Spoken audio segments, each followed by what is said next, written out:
Hi friends, welcome back to our cooking channel. ಇವತ್ತಿನ ರೆಸಿಪಿಯಲ್ಲಿ ನಾನು ಎಗ್ ಮಸಾಲ ಮಾಡೋದನ್ನು ತೋರಿಸ್ತಾ ಇದ್ದೀನಿ. ತುಂಬ ಈಸಿಯಾಗಿ ಸಿಂಪಲ್ಲಾಗಿ ಮಾಡುವಂತಹದ್ದು. ನೀವು ಕೂಡ ಈ ರೆಸಿಪಿನ ಟ್ರೈ ಮಾಡಿ.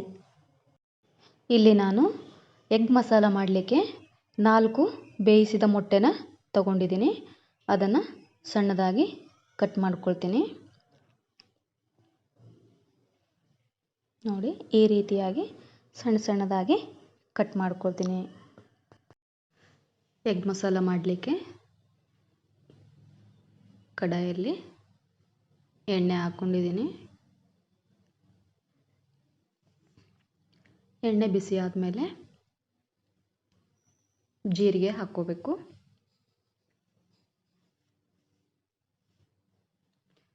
ಇವಾಗ ಉದ್ದುದ್ದಾಗಿ ಕಟ್ ಮಾಡಿದ ಈರುಳ್ಳಿಯನ್ನು ಹಾಕ್ಕೊಂಡು ಚೆನ್ನಾಗಿ ಫ್ರೈ ಮಾಡ್ಕೊಳ್ತೀನಿ. ಸ್ವಲ್ಪ ಹೊತ್ತು ಫ್ರೈ ಮಾಡಬೇಕು.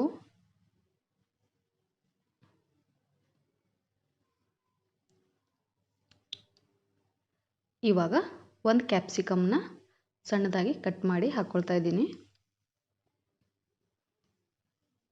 ಅದನ್ನು ಕೂಡ ಚೆನ್ನಾಗಿ ಫ್ರೈ ಮಾಡ್ಕೋಬೇಕು.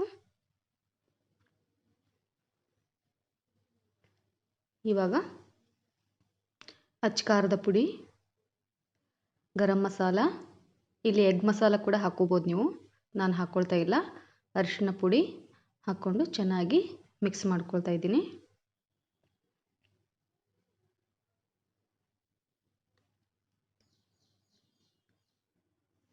ಇವಾಗ ಉಪ್ಪು ಸೇರಿಸ್ಕೊಳ್ತೀನಿ. ರುಚಿಗೆ ತಕ್ಕಷ್ಟು ಉಪ್ಪು ಸೇರಿಸ್ಕೊಳ್ಳಿ.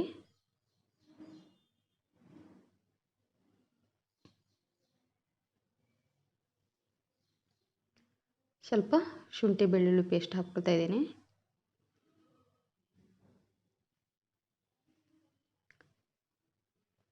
ಇವಾಗ ಇದಕ್ಕೆ ಕಟ್ ಮಾಡಿ ಇಟ್ಟಂತಹ ಮೊಟ್ಟೆನ ಹಾಕ್ಕೊಳ್ಬೇಕು. ಮೊಟ್ಟೆ ಹಾಕಿ ಚೆನ್ನಾಗಿ ಮಸಾಲ ಜೊತೆಗೆ ಮಿಕ್ಸ್ ಮಾಡ್ಕೊಳ್ಳಿ.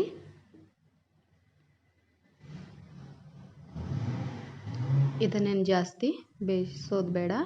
ಆಯಿತು, ಇಷ್ಟು ಮಿಕ್ಸ್ ಮಾಡಿದ್ರೆ ಕೊನೆಯಲ್ಲಿ ಕೊತ್ತಂಬರಿ ಸೊಪ್ಪನ್ನು ಹಾಕಿ ಮಿಕ್ಸ್ ಮಾಡ್ಕೊಳ್ಳಿ. ಇಷ್ಟ ಆದರೆ ಎಗ್ ಮಸಾಲ ರೆಡಿ ಆಗುತ್ತೆ. ಈ ರೆಸಿಪಿ ನಿಮಗೆ ಇಷ್ಟ ಆದರೆ ಒಂದು ಲೈಕ್ ಕೊಡೋದನ್ನು ಮರಿಬೇಡಿ. ಹಾಗೆ ನನ್ನ ಚಾನಲನ್ನು ಯಾರು ಹೊಸದಾಗಿ ನೋಡ್ತಾ ಇದ್ದೀರಾ ಪ್ಲೀಸ್ ಸಬ್ಸ್ಕ್ರೈಬ್ ಮಾಡ್ಕೊಂಡು ನೋಡಿ. ನನ್ನ ಚಾನಲ್ಗೆ ಸಪೋರ್ಟ್ ಮಾಡಿ. ಹಾಗೆ ನನ್ನ ವಿಡಿಯೋಗಳನ್ನು ನಿಮ್ಮ ಫ್ಯಾಮಿಲಿ ಫ್ರೆಂಡ್ಸ್ಗೆ ಶೇರ್ ಮಾಡಿ. ಮತ್ತೆ ಸಿಗ್ತೀನಿ ಮುಂದಿನ ರೆಸಿಪಿಯಲ್ಲಿ.